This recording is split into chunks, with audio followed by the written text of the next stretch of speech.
नमस्कार। आज मैं जो आपको समाजशास्त्र का इतिहास पढ़ाने जा रहा हूँ। समाजशास्त्र क्या है, तो मैं कई पेज ने लिखा है सबसे पहले कि समाजशास्त्र सामाजिक संबंधों का जाल है। इसी संदर्भ में हम आज समाजशास्त्र का पूरा उल्लेख करते हैं। समाजशास्त्र मानव समाज का अध्ययन है। यह सामाजिक विज्ञान की एक शाखा है जो मानवीय सामाजिक संरचना और गतिविधियों से संबंधित जानकारी को परिष्कृत करके उनका विकास के लिए अनुभव्य है। इसको हम 3 रूपों में समझ सकते हैं। पहला है विवेचन, दूसरा है विवेचनात्मक विश्लेषण, यानी विवेचन करने के बाद उसका विश्लेषण करना, उसे समझाना, विस्तार को बताना। इसके बाद है उसकी विभिन्न पद्धतियाँ, यानी कौन कौन से तरीके से इनका विवेचन किया जा सकता है, कौन कौन से तरीके हैं। ये समाजशास्त्र के मूल तत्व हैं।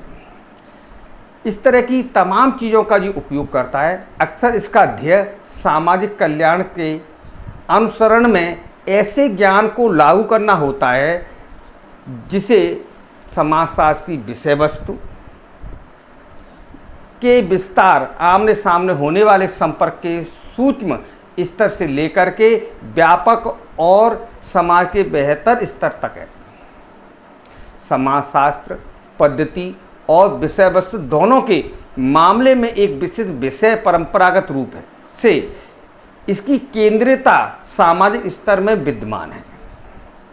सामाजिक संबंध, सामाजिक संपर्क, धर्म, संस्कृति और विचलन पर रही तथा इसके दृष्टिकोण में गुणात्मक, मात्रात्मक शोध तकनीकी दोनों का समावेश है। समाजशास्त्र में एक दृष्टिकोण से नहीं समझा जा सकता, इसे कई दृष्टिकोण से समझा जा सकता है। मनुष्य जो कुछ भी करता है वह सामाजिक संरचना या सामाजिक गतिविधियों की श्रेणी के अंतर्गत सटीक बैठता है। समाजशास्त्र ने अपना ध्यान धीरे धीरे अन्य विषयों जैसे चिकित्सा, सैन्य क्षेत्र और दंड संगठन, जनसंपर्क तथा यहाँ तक कि वैज्ञानिक ज्ञान के निर्माण में सामाजिक गतिविधियों की भूमिका पर केंद्रित किया गया। सामाजिक वैज्ञानिक पद्धति की सीमा का भी व्यापक रूप से विस्तार हुआ है। 20वीं शताब्दी के मध्य के भाषाई और सांस्कृतिक परिवर्तनों ने तेजी से समाज के अध्ययन के भाष्य विषय, यानी कि मुख्य विषयों की व्याख्यात्मक दृष्टिकोण को उत्पन्न किया है। इसके विपरीत हाल के दर्शकों ने नए और गणितीय रूप कठोर पद्धतियों का उदय होता है, जैसे सामाजिक नेटवर्क विश्लेषण। ऑगस्ट काम्टे को समाजशास्त्र का पिता कहते हैं। ये ऑगस्ट काम्टे जो हैं, सबसे पहले इन्होंने समाजशास्त्र के संबंधों का विस्तारपूर्वक अपना वर्णन किया।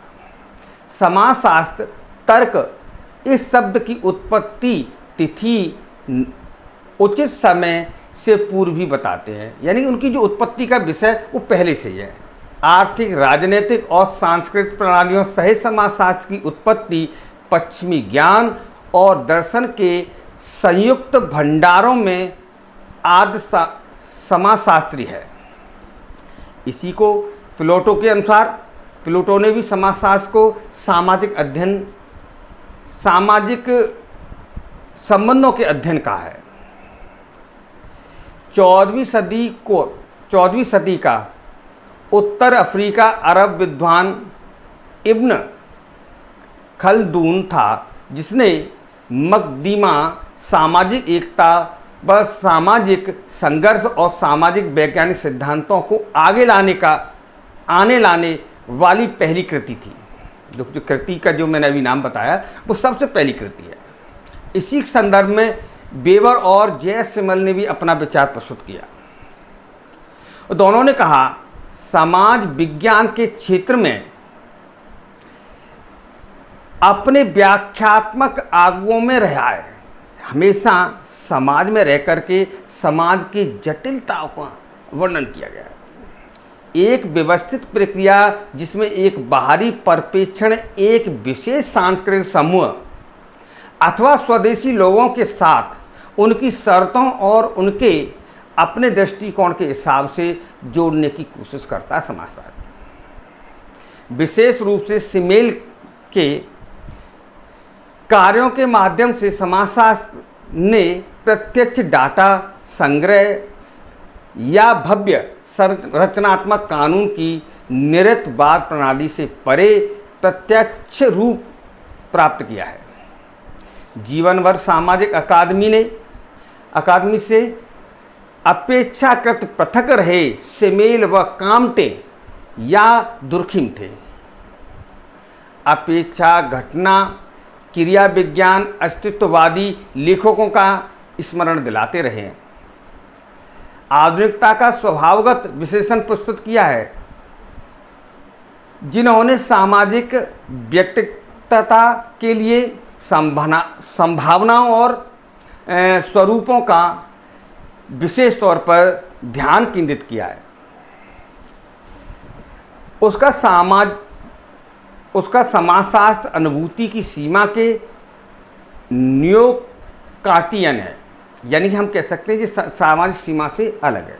आलोचना में व्यक्त रहा है, जिससे पूछा जाता है कि समाज क्या है, तो कांट के सवाल प्रगति है कि का सीधा संकेत देती है और कहती है कि समाजशास्त्र सामाजिक संबंधों का जाल है। इसी संदर्भ में दुर्खिम भी कहते हैं, क्या कहते हैं कि समाजशास्त्र का विकास 19वीं सदी में उभरती आधुनिकता की चुनौतियों जैसे औद्योगिकरण, शहरीकरण और वैज्ञानिक पुनर्गठन की शैक्षणिक अनुक्रिया के रूप में हुआ है।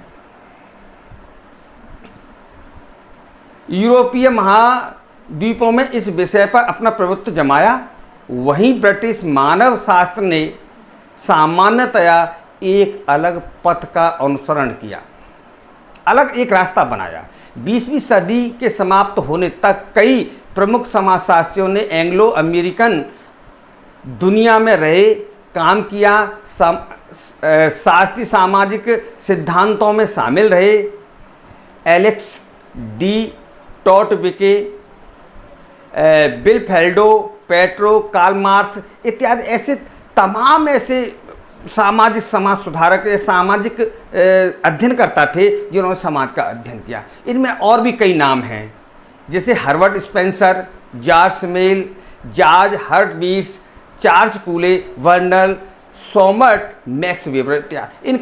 इनका योगदान भी समाजशास्त्र को अपनी एक चरम तक पहुंचाने के लिए बहुत बड़ा योगदान रहा और उन्होंने समाज की सभी जटिलताओं को बड़े ही अच्छे ढंग से इसे समाज के सामने प्रस्तुत किया और सामाजिक आधार पर इनके सिद्धांतों की व्याख्या की गई। इनकी कृतियों में अर्थशास्त्र, न्यायशास्त्र, मनोविज्ञान और दर्शन शास्त्र को भी प्रभावित करती है। समाजशास्त्र के विषय में मैं इतना ही कहना चाहूँगा कि समाजशास्त्र सामाजिक संबंधों का जाल है।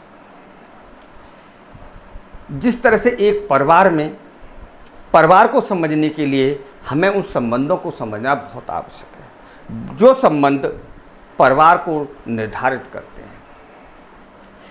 परिवार की पहली जो सीढ़ी होती है वो माता पिता होते हैं, उसके साथ बच्चे होते हैं, उनके साथ सगे संबंधी होते हैं, रक्त संबंधी होते हैं, उनके साथ ऐसे भी कुछ तत्व होते हैं जो न तो सगे संबंधी होते हैं, न पुत्र पुत्री होते हैं, लेकिन उससे भी विमुख होते हैं। और उनकी जटिलता को समझना, उनके कार्यों की परिसीमा को बांधना, एक परिसीमा को समझना समाजशास्त्र की एक जटिल प्रक्रिया है। इस प्रक्रिया के द्वारा मनुष्य के जीवन के उतार चढ़ाव को, जीवन की सभ्यता और संस्कृति को इसी के साथ समाहित किया गया है। मैं अपने जो अगले लेक्चर में इसके इतिहास को मैंने आपको बता दिया, इसके बाद अगला जो चैप्टर है उसके बारे में और बताना चाहूँगा। तब तक के लिए मुझे धन्यवाद, इजाज़त दीजिए। और मैं आपके लिए बच्चों ऐसे ही अच्छे अच्छे वीडियो बनाता रहूँगा, जिससे आप लॉकडाउन का घर बैठे पालन करें और मेरी वीडियो को, मेरा जो चैनल है यूट्यूब पर, इसको सब्सक्राइब कीजिए और घंटी के बटन को दबाइए और कमेंट्स कीजिए, जिससे मुझे पता चले कि आपको मेरा वीडियो कैसा लग रहा है। इसी के साथ मैं अब वीडियो को यहीं पर समाप्त करता हूँ। धन्यवाद, नमस्ते।